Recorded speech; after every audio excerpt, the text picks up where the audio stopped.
Well, hello, it's Bears back. I thought we'd go through doing one of these together. So I'm doing bits and pieces, and I'm going to put them all together and make a video to show you what I do to do these. As you remember, we got the core out of this one, got it picked to control. I cleaned it up a little bit. I know my lighting's not real great, guys, so so here's your core. Let's see if I can get it in the light. Remember, we had that one spring missing there, spring and cap. So I'm going to evacuate the body today. I'm going to take my code book and I'm going to stick it in so it clicks. It's in there. And then I need this upside down. So the only reason I'm turning that over is because we got that one empty spot that'll the pin will fall out if I don't. So then we slide it in and we're on our ready to start evacuating our cylinder. So go in there and get on our cylinder, and we take our rubber mallet. Here's the fun part if you like beating on things, and give it a whack. Now we know 2's already done, so you don't have to really do too much hitting to get them evacuated. And our last one. Now we should have everything out of here. And pull this out. Yeah. Oh, it opened up on me. Did a bad job on that one, but anyway, you guys get the idea. I messed that up pretty good. Yeah, but if it's done right, you don't mess up like I just did. They come out in little stacks, and you can either repin it to this or you can change it up. Now the reason I would change this up is because it has wafers in it, and all I want in my stack is the key pin, the control pin, and the driver pin. That's all I want in my stack. I don't need another. I don't need the master pin for a master key. So I'll rekey this lock. So that's the first part of evacuating the chamber. Hopefully do a better job next time, and I won't let the code book open up on me. But in the A2 system, what you have is you have a stack, and it all adds up to the pins, not the springs and caps, but the pins themselves add up to 23. So to find your control, I mean, you know what your key pin is. It's this one right here. You measure it, you get your number, and that's your cut.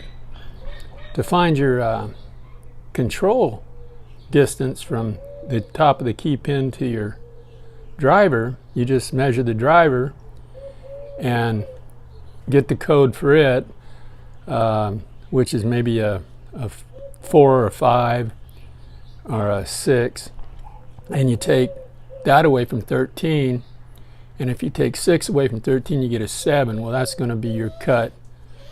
The 7 cut is going to be your cut for the control key.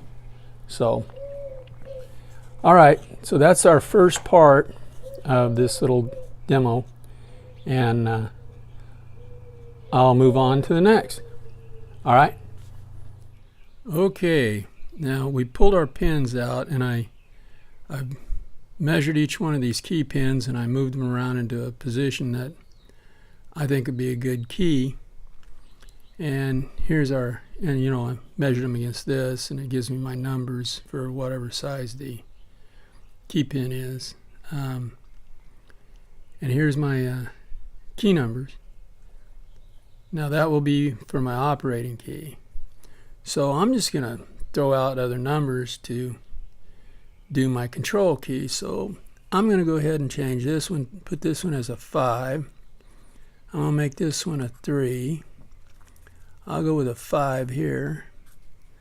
I'll go a 4 there. I'm going to leave that 7 alone, and I'm going to put a 3 here. So this 7 will also be a 7. So we're going to do this, and I'm going to take you over to the computer, and I'm going to show you how I get what my driver pin should be and what my control pin should be to go in the stack with these key pins. Okay, let's move. Okay, we're at the controls now. As you can see, we are on A2, the cylinder type, and this is our control key. That's what we want our control key to be. So we've figured that that one was 535 473, and our regular key is 6 1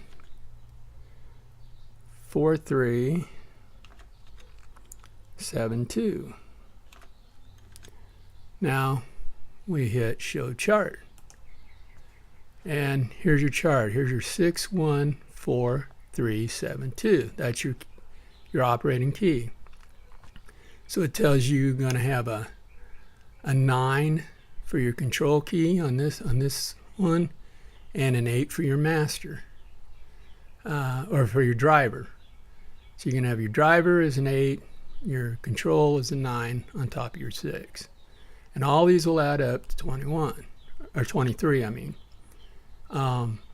So yeah, and then you just measure out, get these pins and put them in there, and you're ready to go, except for cutting the keys. So that's how simple it is, guys. Okay, we'll move on. Okay, guys, now we're up to the part where we're going to cut our key. Now I do it the poor man's way. I don't have a best key machine. You just rock it through. So I got to go off my depth and space keys to cut my key. And when it's done, I'll check it with this the key gauge. And if it's right, if they fit in here the way they're supposed to, that key is going to work in that lock. Okay, so I'm going to go ahead and cut the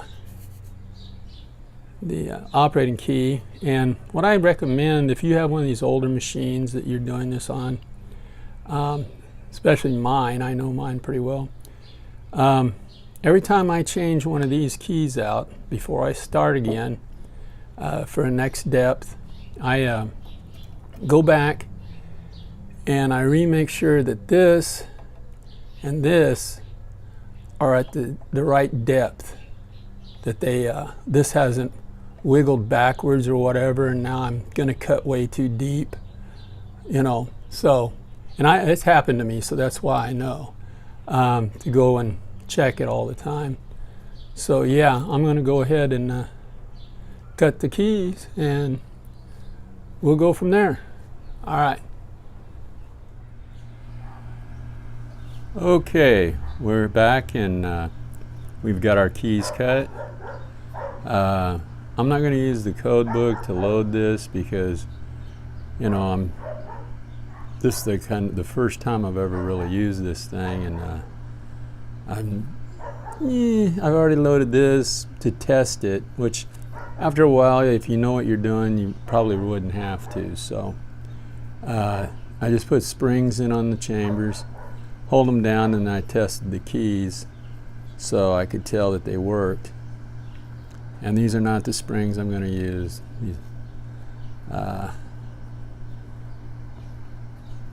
But yeah, so I'm going to go ahead and load this in. I probably don't need this underneath, but I'm going to put it there anyway.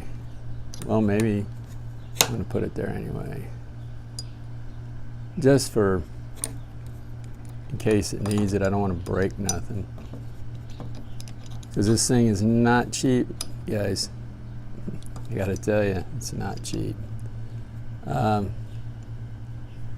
So now we load our chambers. I've already done one lock, and it came out okay. So you put your spring in, and then you got to put your wafer on top, and you get out your trusty mallet once again, and you got your capping tool. Now this little sucker sometimes takes a little bit of a beating, and I'll show you.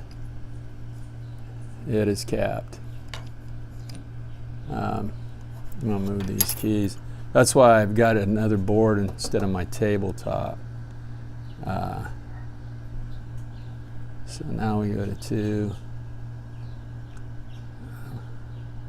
I'm not going to load all the springs and stuff. I'm going to do those individually, and because if you do, they bounce out when you hit it. So okay, I'm going to finish this up, and when we'll see the final result.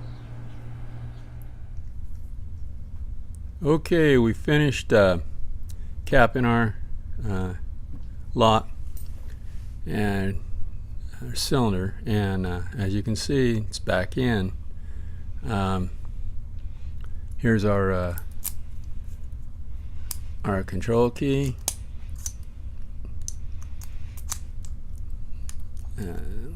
Let me get that out, and our operating key, and there we go. So that's basically how I go about it. Thanks for watching. Stay legal and have fun, everybody. I kind of enjoyed that. If you have any questions, leave them in the comments below. Thanks for watching. Good day.